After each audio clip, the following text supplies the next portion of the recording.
Hubungan baik dengan delegasi dan pemain industri utama dari China dilihat mampu membuka peluang kerjasama. Ini sekaligus menarik pelaburan asing masuk ke dalam negara serta membantu memacu ekonomi Malaysia pada masa akan datang. Oleh sebab itu, Malaysia komited dan menghargai kerjasama strategik dengan China, terutamanya pelaburan dan sokongan kemahiran. Ini termasuklah pembangunan infrastruktur canggih daripada syarikat-syarikat dari negara China. Menurut satu kenyataan media, Perdana Menteri Datuk Seri Anwar Ibrahim memaklumkan perkara itu ketika menerima kunjungan hormat Duta Besar China ke Malaysia, Ouyang Yujing, dan delegasi China Communication Construction Company (CCCC) yang diketuai pengurusinya Wong Tun Zhao. Dalam perjumpaan itu, Datuk Seri Anwar Ibrahim memberitahu bahawa Malaysia amat komited dan menghargai kerjasama strategik dengan negara China, terutamanya pelaburan dan sokongan kemahiran pembangunan infrastruktur daripada syarikat-syarikat China. Ianya adalah susulan daripada pertemuan Datuk Seri Anwar Ibrahim dengan Wong Tun Zhao yang berlangsung di Nanning, China pada September lalu. Menurut Anwar, beliau menegaskan bahawa semua pihak yang terlibat dalam ECRL termasuk kerajaan-kerajaan negeri perlu berganding bahu bagi memastikan projek itu dapat disiapkan mengikut jadual. Selain itu, dalam pertemuan yang sama juga, dua pemimpin hebat dari Malaysia dan China turut bertukar pandangan mengenai ekosistem pembangunan projek-projek mega, terutamanya berkaitan infrastruktur, pengangkutan dalam dan antarabandar. Hal ini kerana kerjasama ini akan memberi manfaat kepada perkembangan ekonomi bagi kedua-dua buah negara. Malah, ianya juga akan memberi peluang kepada peningkatan pelaburan di Malaysia pada masa akan datang dalam waktu yang paling singkat. Bukan itu sahaja, kerjasama yang terjalin ini juga akan mewujudkan peluang pekerjaan dan memperkasakan ekonomi negara. Terdahulu, pada April, semasa lawatan Perdana Menteri Malaysia Anwar Ibrahim ke China, sebanyak 19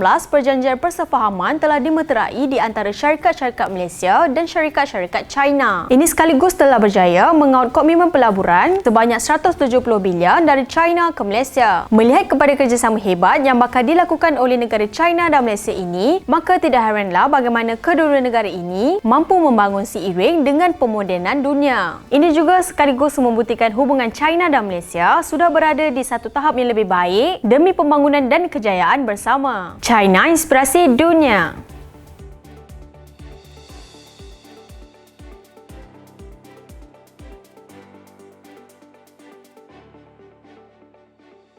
Channel China Kini ini akan memaparkan info-info berkaitan pembangunan, ekonomi, sukan, pelancongan, kecanggihan sains dan teknologi yang terdapat di negara China. Untuk perkongsian lebih banyak info menarik, jom subscribe channel China Kini ini. China Inspirasi Dunia.